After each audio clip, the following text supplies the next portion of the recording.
3 महामंत्र। ओम त्वमेव साक्षात्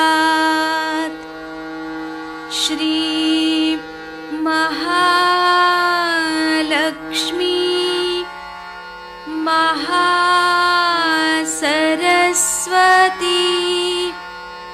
महाकाली त्रिगुणात्मिका कुंडलिनी साक्षात् श्री आदिशक्ति माताजी श्री निर्मला देव्यै नमो नमः। ॐ त्वमेव साक्षात् श्री कल्की साक्षात् श्री आदिशक्ति माताजी श्री निर्मला देव्यै नमो नमः। ॐ त्वमेव साक्षात् श्री कल्की साक्षात् श्री सहस्रार स्वामिनी मोक्षप्रदायिनी माताजी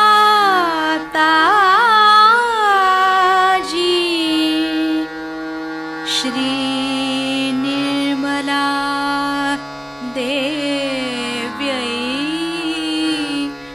नमो नमः। श्री गणेश मंत्र। ओम त्वमेव साक्षात् श्री गणेश साक्षात् श्री आदिशक्ति माताजी श्री निर्मला देव्यै नमो नमः।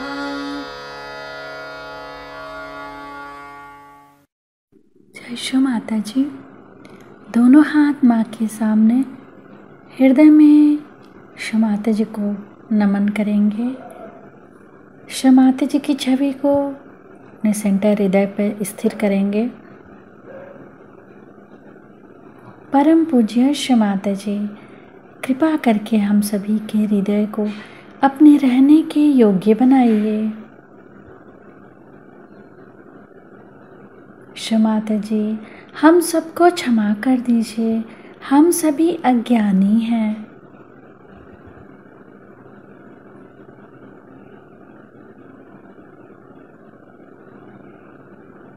श्री माता जी, हमारे इस हृदय को और पावन कीजिए ताकि आप यहाँ आ सकें।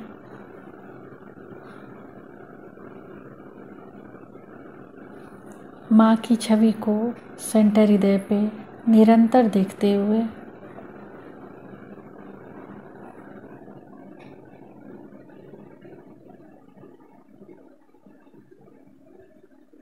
धीरे धीरे अपने संपूर्ण चित्त को दोनों हाथों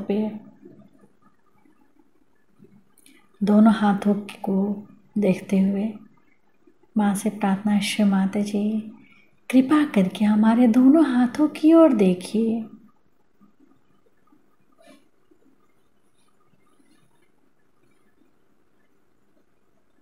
धीरे धीरे अपने संपूर्ण चित्त को सेंटर मूलाधार। सेंटर मूलाधार को अपने चित्त को वहाँ स्थिर करेंगे। श्री माता जी, आप ही तो श्री गौरी और गणेश हैं। कृपा करके हमारे अंदर श्री गणेश जी की निर्भयता दीजिए। श्री माता जी, हमारे अबोधिता और पवित्रता की रक्षा कीजिए।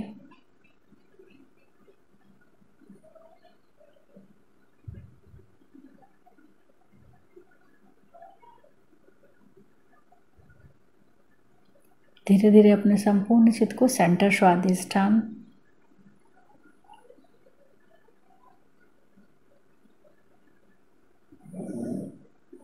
सेंटर नाभि, पूरा भवसागर,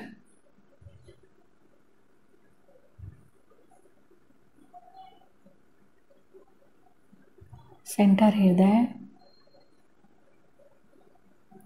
सेंटर विशुद्धि, फ्रंट आज्ञा। फ्रंट आज्ञा पर श्री निर्विचारिता मंत्र। ओम त्वमेव साक्षात् श्री निर्विचारिता साक्षात् श्री आदि शक्ति माता जी श्री निर्मला देव्यै नमो नमः।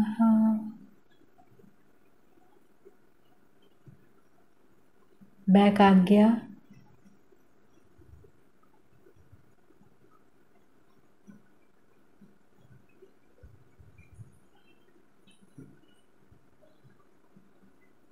सहस्त्रार।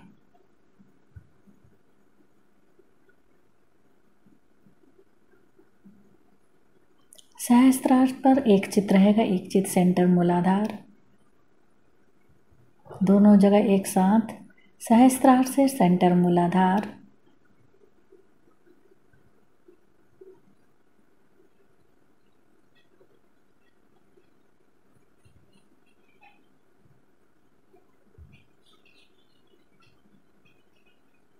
अब अपने संपूर्ण चित्त को सहस्त्रार पर रख के अमृतवाणी सुनेंगे। एडवांस लोग हैं या ये परवर्टेड लोग हैं कि एकदम ही पागल खाने जाने लायक। वहां तो पागल खाने भरे हुए हैं, लोग ऐसे रास्ते में घूमा करते पागल लोग। मैं आपसे झूठ नहीं बता रही, लेकिन अब यहाँ भी वही होने वाला। और अहंकार जो है मनुष्य को इतना जड़ बना देता है, उसके नसों पे तक छा जाता है, इतना नसों पे छा जाता है कि उसकी संवेदन शक्ति ही चली जाती है। कोई अहंकारी आदमी है, आप उससे कुछ भी कहो सुनेगा ही नहीं, बोलेगा ही नहीं, चुपचाप खड़ा रहेगा, आप बोलते रहो। और उसको जब तक कोई आप ज्यादा सुई न चुभाए, उसकी खोपड़ी में नहीं जाने वाला कि अरे भाई कोई कुछ कह रहा है। इसलिए आप देख लीजिए कि आज प्रदेश में जो गाना चलता है उसको तो मैं कहती हूँ कि माइक्रोफोन ईटिंग म्यूजिक, इस पे चढ़ाई कर करके हा हा हा हा करके गाते हैं और सब गधे जैसे मिलियन ऐसे ऐसे घुमा कर, क्योंकि उनकी सर्वसाधारण रागदारी तो उनके समझ में नहीं आने वाली। कुछ न कुछ ऐसा होना चाहिए जिसे सारा शरीर हिल जाए और नस में थोड़ा सा तो कुछ घुस जाए। यह अहंकार का दूसरा दोष है। अब हमारे अंदर जो पिंगला नाड़ी है, जो हमारे राइट साइड से आकर के लेफ्ट साइड में आ जाती है, जो हमारे अंदर हमारे कर्म का अहंकार देती है, वो असल में है तो बड़ी काम की, पर कब, जब कि हमारा आचरण शुद्ध हो। और शुद्ध का मतलब होता है प्रेममय हो। अब बड़े बड़े लेक्चर देंगे लोग, लेकिन क्या आप प्रेम में लेक्चर दे रहे हैं लोगों को? क्या तो आप लोगों से प्रेम करते हैं या आप कुछ मतलब से बोल रहे हैं? इस पे एक परख लेना चाहिए कि वास्तव में क्या मैं इनके हित की बात कह रहा हूं, इससे क्या इनका हित होगा, बेनेवलेंस होगा, तब आप समझ लेंगे।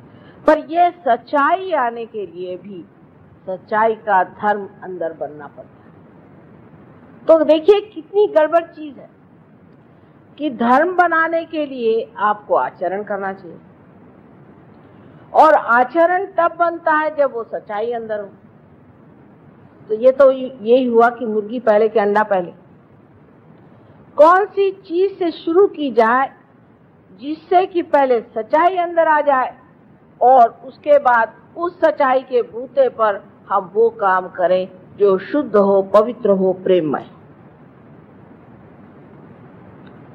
इसका इलाज एक ही है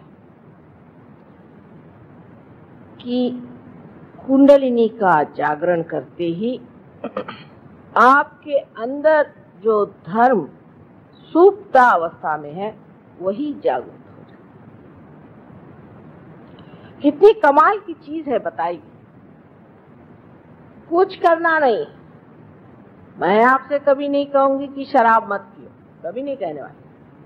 मैं ये भी नहीं कहूंगी कि आप चोरी मत करो, मैं कुछ नहीं कहूंगी। लेकिन जब आपके अंदर धर्म जागृत होता है तो आप करेंगे ही नहीं। बड़े बड़े साधु संतों को थोड़ी बताना पड़ता था कि बाबा शराब मत पियो, अपने बीवी को मत मारो, ऐसे गलत काम मत करो। वो करते ही नहीं थे। उनके लिए कोई गवर्नमेंट नहीं चाहिए, पुलिस नहीं चाहिए, कुछ नहीं चाहिए। वो गलत काम कर ही नहीं सकते। जो सही काम है वही करते। ये कैसे होता है? क्योंकि अंदर पेट में जो धर्म है वो जागृत हो गए। जागृत होते ही एक तरह का शरीर के अंदर नया प्रकाश आ गया। एक साहब थे, बड़े भारी डॉक्टर थे, जैसे लोग हैं आजकल, वो रियाद में है, बहुत बड़े डॉक्टर हैं। तो वो जब हमारे पास आए तो उसके बाद पता नहीं क्या उनसे शराब एकदम छूट गई। और वो जर्मनी जब गए तो जर्मनी जाते वक्त उनके मन में विचार आया कि शराब तो पता नहीं क्यों मुझे अच्छी नहीं लगती, पर जर्मनी में एक वाइन है बड़ी अच्छी, वो तो चख के देखेंगे। जब हिम्मत करी उन्होंने और कहने लगे कि जब मैंने वो वाइन चखी माँ, तो जैसे कोई सड़ा हुआ बुच होता है ऐसा उसका मुझे सुगंध आया। ना गंदा उसमें से बात आई, जैसे कि कोई शुगर फैक्ट्री के पास से मैं गुजरा। तो भी जबरदस्ती मैं पी गया। मैंने कहा देखता तो क्या है, ये क्या हो गया मेरे जीभ को, जो मैं आसानी से बोतलें चढ़ा जाता था, मेरी जीभ को क्या हो गया। और कहने लगे उसके बाद जो मेरी उल्टियां शुरू हुई, तो अंत में मुझे लगा मेरी अतड़ियां ही बाहर निकलने वाली है। तब मैंने क्षमा मांगी और ये चीज रुक गई। तो मैंने कहा और भी पी के देख लो ना। कहने अब कान पकड़े। इसके बाद माँ ये मैं नहीं कर सकता, ये मेरा पेट ही धार्मिक हो गया, मैं क्या करूं, यही मेरे खिलाफत में खड़ा है, यही मेरी बात। तो मैंने कहा तुम कौन हो? तुम डॉक्टर फला फला हो? नहीं, अब मैं वो नहीं रहा। तो फिर तुम कौन? माँ मैं आत्मा हूं। अब मैं आत्मा हो गया। आत्मा निरपेक्ष है, उसको कोई आदत नहीं लगती। वो किसी भी आदत में नहीं फंस सकता, ना किसी अहंकार में फंस सकता। जब आप भी आत्मा हो जाते हैं तो आप भी एक विशेष रूप के कमल जैसे खिल गए। जो अभी डॉक्टर साहब ने बताया, इससे भी कहीं अधिक हालत इन परदेशी लोगों की है। और वहां पर विदेश में तो नर्क खड़ा है, नर्क। मैं तो आपको बता भी नहीं सकती हूँ, एक भारतीय नारी के नाते इनके तरीके ही नहीं कोई बता सकता। बस वहां जाकर के रोज मुझे शौक ही लगते रहता। लेकिन उसमें भी, उस कीचड़ में भी, उस नर्क में भी ये कमल कैसे खिलाए, इन्होंने उसे कैसे सुरभित कर दिया, इतना सुगंध कैसे फैला दिया। ये पूर्व जन्म का कुछ न कुछ सुकृत होगा, और नहीं तो ये कोई बड़ी शुद्ध बुद्धि होगी जिसने इसे समझा और माना। लेकिन परमात्मा की कृपा से आप लोगों को इस देश में धर्म क्या है ये मालूम है। और अगर आप अधर्म भी करते हैं तो आप जानते हैं हम अधर्म करते हैं, कोई बात नहीं, पर जान कर करते, ये अनजाने करते। आश्चर्य की बात है कि जो चैतन्य है ये इनको माफ कर देता है, हिंदुस्तानियों को नहीं करता है। इनको बड़े जल्दी माफ कर देगा, हिंदुस्तानियों को नहीं करता है, क्योंकि वो भी सोचता है, जानता है और प्यार करता है। वो जानता है कि तुम लोगों ने जान जान करके गलत काम किए हैं, उसके थोड़े से फल। इसीलिए मैं देखती हूँ कि सहयोग में अनेक हिंदुस्तानी आते हैं, पार हो जाते हैं और फिर गए हवा पर, पता ही नहीं चलता उनका। हॉल्स भर जाएंगे, लोग भीड़ कर जाएंगे, सब हो जाएगा, पर वो पता नहीं कहाँ गायब हो जाते हैं। उसका एकमेव कारण एक यही है कि हम लोग अभी तक अधोगति के और ही चलना चाहते हैं। लेकिन इनके यहाँ जो नर्क गति होने से ये एकदम बाहर छोड़ छाड़ के निकले, सो अब उसमें नहीं जाना चाहते। इन्होंने देख लिया वो क्या किया। हमें अभी देखने का हो तो देख लीजिए, पर तब तक शायद हम न रहें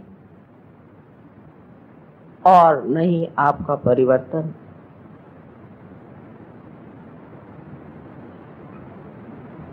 तो धर्म की जागृति पेट में हो गई और जो गलत बात है वो नजर आने लगी। आंख से नहीं, आपके नसों में। एक साहब एक गुरुजी से बहुत अभिभूत थे और उनको बड़ी शिकायत हो गई। तो हमने कहा कि देखो तुम्हारे गुरु ठीक नहीं है, उनको ठीक करना पड़ेगा। और मोहम्मद साहब ने इलाज बताया, वो करने। एक गुरुजी से बहुत अभिभूत थे और उनको बड़ी शिकायत हो गई। तो हमने कहा कि देखो तुम्हारे गुरु ठीक नहीं है, उनको ठीक करना पड़ेगा। और मोहम्मद साहब ने इलाज बताया, वो करने पड़ेंगे। तो वो मानने को तैयार नहीं थे। तो अब फिर क्या किया जाए? मैंने कहा अच्छा, जो भी शिकायत है उसके साथ रहिए, जिस गुरु के साथ आप रहना चाहते हैं रहिए, हम आपसे कुछ नहीं करेंगे। उस वक्त एक तो अहंकार भी है और एक कुसंस्कार भी है, दो चीज उसे जकड़े हुए थे। और उनका कि नहीं, हम इसे मानते ही नहीं। 8-10 दिन बाद उनकी हालत बहुत खराब हुई। तो उन्होंने आके कहा कि माँ, मैं तुम्हारी बात मानता हूँ। तो मैंने कहा कि तुम्हारे गुरु कौन? तो कहने मोहम्मद साहब। मैंने कहा मोहम्मद साहब तो गलत नहीं, कभी नहीं। उन्होंने बात ये बताई कि असल में वो किसी मुल्ला को मानते थे, कि पीर को मानते थे, और वो मुसलमान थे। लेकिन वो पीर ही नहीं थे। पीर का मतलब ही आत्म साक्षात्कारी इंसान। हाल हम लोगों का, बहुतों का यहाँ ऐसा है। इसलिए मैंने ये बात आपसे कही कि आप कुंडलिनी का जागरण करना चाहते हैं, जरूर होना चाहिए, और होगा भी। लेकिन सर्वधर्माणाम परित्यज्य मामेकम शरणम व्रज, इसका मतलब है कृष्ण के धर्म में आओ। और कृष्ण का धर्म क्या है?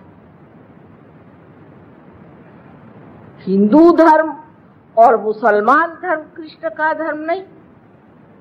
मुसलमान भी अकबर कहते हैं, विराठी को तो कहते हैं, वो भी मुसलमान भी कृष्ण को मानते हैं, क्यों नहीं? तो कृष्ण का धर्म क्या है? कृष्ण का धर्म है कृषि करना। जो हमारे पेट में देवता बैठे हुए हैं, जो लक्ष्मी नारायण जी हैं, वो श्री कृष्ण बन के कृषि करने आए थे, इसलिए उनको कृष्ण कहा गया। उस कृषि का कार्य आपको करना है, बाकी सब धर्म को आप छोड़िए। ये उन्होंने 6000 वर्ष पहले कहा था। आज मैं कहूंगी कि सर्वधर्माणाम परित्यज्य, जागृति के धर्म में आप उतरिए। समा बदल गया। पहले हम कृषि करते हैं, फिर उसकी जागृति भी होनी चाहिए। और अगर हम इस वक्त चूक गए तो हम समय के साथ नहीं चल रहे। इसका मतलब हम जागरूक नहीं। लेकिन अभी कोई अजीब सा यहाँ आदमी आ जाए, जोकर या क्लाउन जैसे, और वो माइक्रोफोन को खा खा करके कुछ गाना गाए, तो सब लोग उसके और दौड़ेंगे और नाचेंगे। लेकिन अगर कोई बात कहे कि आज का समय जागृति का है, तो बहुत कम लोग इसे मानेंगे, बहुत कम लोग इसे मानेंगे। एक बहुत बड़े एम्बेसडर थे, तो मैंने उनसे कहा कि आपको फ्रॉइड की बात इतनी क्यों जचती और यूंग की क्यों नहीं जचती? तो उसने कहा कि क्योंकि फ्रॉइड ने कोई नई बात कही थी, इसलिए हमें जची, और यूंग ने तो उसी के ऊपर जो पुरानी बातें थे उसी पर अपना किला बांधा। मैंने कहा भाई वाह। हम लोग खाना खा रहे थे, मैंने कहा अच्छा एक नई बात आपसे बताएं, आप करेंगे? कल हाँ जरूर। मैंने कहा अभी तक आपने कभी टेबल नहीं खाई, आप टेबल खाइए। और जो जीवंत चीज है वो यूं ने की कि जो चीज पहले हो गई है उसी पर बांधना। जैसे कि जड़ है, जड़ के ऊपर पेड़ खड़ा हुआ, पेड़ में पत्तियां निकली, शाखाएं निकली, उस शाखाओं के ऊपर में फल आ गए, फूल आ गए, और फूलों में फल लगे। आप अगर कोई नई चीज करके लाके दिखाए, साहब मैं एक नया फल लाया, तो देख लीजिएगा वो प्लास्टिक का ही फल होना चाहिए। हवा में से कोई चीज निकलती है क्या? तो पूर्ण जितना आज तक का धर्म कार्य हुआ है, उस धर्म कार्य की आखिरी अंतिम चीज आज ये है आत्म साक्षात्कार, इसे आपको प्राप्त होना।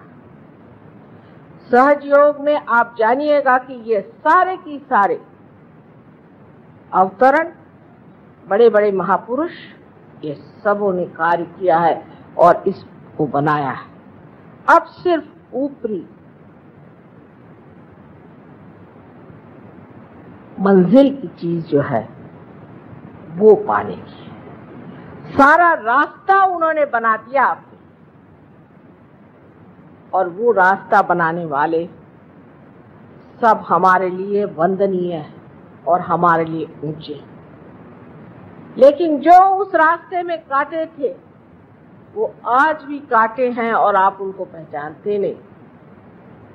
सहयोग में आप जानिएगा कि इसमें से कांटे कौन थे और कौन असल थे।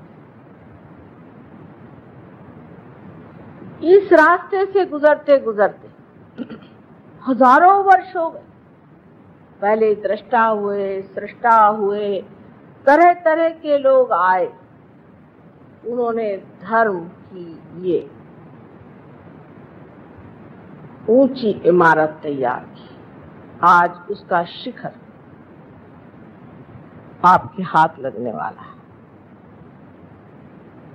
सहयोग में किसी भी धर्म को विरोध नहीं, लेकिन वो धर्म होना चाहिए। ये मुल्ला और पादरी और ये जो बैठे हुए भिक्षुक पंडित लोग, इन पर धर्म नहीं है, उसकी कोई सी भी जिम्मेदारी इन पर है। मैं तो कभी कभी सोचती हूँ कि ये लोग सोचते हैं कि परमात्मा है ही नहीं। अगर ये परमात्मा में विश्वास करते तो इतनी ठगबाजी, इतना झूठ,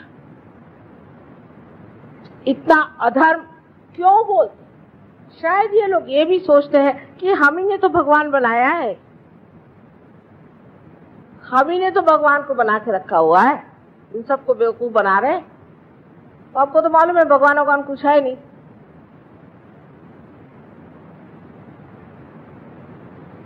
सब चीज में ये जानना चाहिए कि असलियत को देखने के लिए पहले अपने अंदर इस सच्चाई का जागरण कुंडलिनी ही कर। इसलिए कुंडलिनी का जागरण हमारे धर्म चक्र पे होना चाहिए। और जब धर्म चक्र जागृत हो जाता है तो आप स्वयं देखते हैं जिसे हम धर्म समझते थे वो अधर्म। महाराष्ट्र में एक मंदिर है, खंडोबा का बड़ा मशहूर मंदिर है, तो हम भी उस मंदिर में जाके आए। स्वयंभू है, स्वयंभू मंदिर। जाकर आए तो हमारे एक सहयोगी बेचारे बुजुर्ग थे, वो भी खंडोबा के मंदिर गए, तो हमारे पीछे पीछे, और लौट के आए तो बेहोश होके गिर गए। मैंने कहा हुआ क्या था? माँ आप गए थे तो हम भी गए खंडोबा। और फिर आगे क्या हुआ? और तो कुछ नहीं।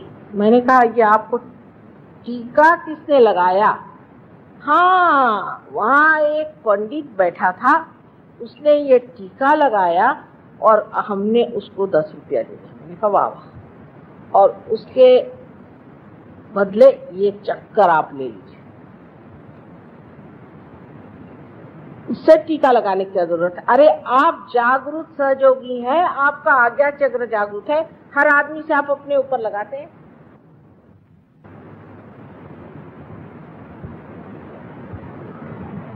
विलियम ब्लेक ने कहा है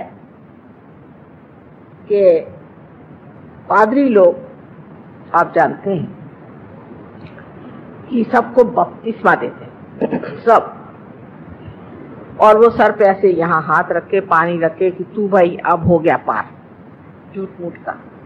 और नाटक होता है ऐसे, नाटक जैसे अपने यहाँ यज्ञोपवीत बनाते। तो उसने कहा कि a priest cursed on my head in my childhood.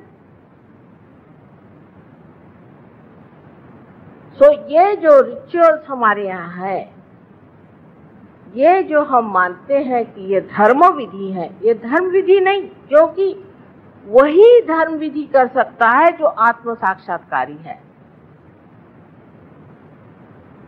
जो आत्म साक्षात्कारी नहीं, वो अगर धर्म विधि करे तो उसको नुकसान होता है। वृंदावन से एक बड़े पंडित जी आए, कहले माँ पता नहीं क्या हमारे यहाँ है कि हर आदमी हमारे फैमिली में हाई ब्लड प्रेशर से मरता है, और अब मेरा छोटा लड़का, उसको भी हाई ब्लड प्रेशर, और हम तो हित कर रहे हैं। हमने कहा अच्छा कैसा हित कर रहे भाई? नहीं मतलब हमारे मंदिर का नाम ही हित मंदिर है। अच्छा, और करते क्या हो? राधा जी को लहंगा दुपट्टा पहना देते हैं और कृष्ण जी को भोग लगा देते हैं। वैसे वो तो खाते भी नहीं, तुम क्या भोग लगाओगे? और राधा जी पहनती क्या है? वो कहा नहीं नहीं साहब, हम तो जो भी आता है उसमें से सब उनको बनवा देते हैं। मैंने कहा उसमें से आप कितना खाते हो वो बता दो। अब वो तो खाना ही हुआ, हमें चरितार्थ अपना चला था। मैंने कहा आपके चरित्र में कोई अर्थ ही नहीं, आप चरितार्थ क्या चला? तो अपने में ये समझना चाहिए कि धर्म की भावना जो हमारे अंदर है वो कितनी गलत है। खाने पीने में भी हम धर्म की भावना बहुत गलत है। जिस इंसान में उसकी राइट साइड बहुत जबरदस्त हो, उसके लिए एक तरह का भोजन ठीक है, जिसकी साइड लेफ्ट साइड खराब हो उसके लिए दूसरे तरह का भोजन। हमारे आयुर्वेद में भी ये माना जाता है कि प्रकृति के अनुसार मनुष्य का भोजन होना चाहिए, लेकिन उस पर भी मेरे ख्याल से काफी आक्रमण हो गया। सहज योग में आपको बताया जाएगा कि आपकी प्रकृति क्या है और उसके अनुसार आप अपना भोजन। अब कोई लोग राइट साइडेड क्यों है या लेफ्ट साइडेड क्यों है, इसका इतिहास ढूंढने की कोई जरूरत नहीं। जो साक्षात इस समय है वो देखना चाहिए। सहयोग में आज वर्तमान इस वक्त आपको क्या तकलीफ है वो देखी जाए। कल हो सकता है कि आप एकदम ठीक हो जाए। अभी मैं मद्रास में थी, एक औरत आई, उसने बताया कि मेरे सब गंडमाल हो गई है और डॉक्टर कहते सब कैंसर, और वो ऐसा मुंह पे कपड़ा बांध के आई। तो कहा अच्छा बैठ जाओ बत्ती लेकर। 10 मिनट बाद मैंने कहा अच्छा तुम्हारा ये खोलो तो सही, देखते हैं सब गायब। सब लोग कहने लगे वाकई था, हाँ कह लेते सूझे थे, सब गायब हो गए।